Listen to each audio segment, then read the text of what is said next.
प्रिय छात्रों, आप सभी का ऑनलाइन और ऑफलाइन कोचिंग सिंह सेंटर में हार्दिक स्वागत है।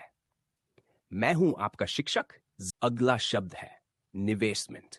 जब लाभ के उद्देश्य से पूंजी लगाया जाता है उसे निवेश इन्वेस्टमेंट कहते हैं।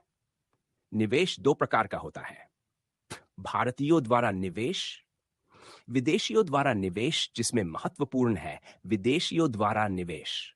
विदेशियों द्वारा निवेश दो प्रकार से होते हैं। 1. FDI, इसका फुल फॉर्म होता है फॉरेन डायरेक्ट इन्वेस्टमेंट। यह एक स्थायी प्रवृत्ति का होता है जो किसी कारोबार में लगाया जाता है। 2. पोर्टफोलियो, जो शेयर मार्केट इन्वेस्ट्स होता है।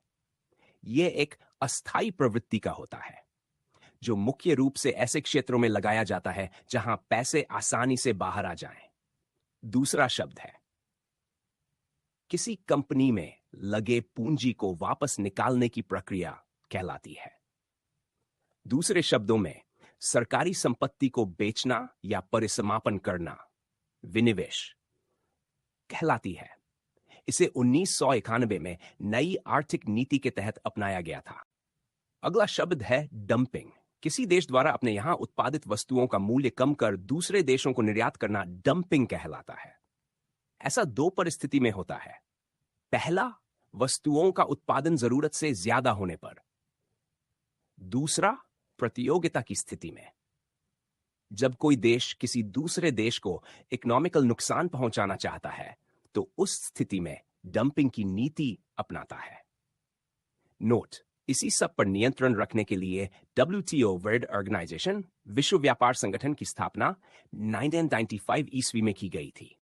निजीकरण, किसी देश की अर्थव्यवस्था में निजी क्षेत्र की भूमिका को बढ़ावा देना कहलाता है। उदारीकरण, लिबरलाइजेशन, सरकारी क्षेत्र को कम कर निजी क्षेत्र के लिए उदार नीति अपनाना।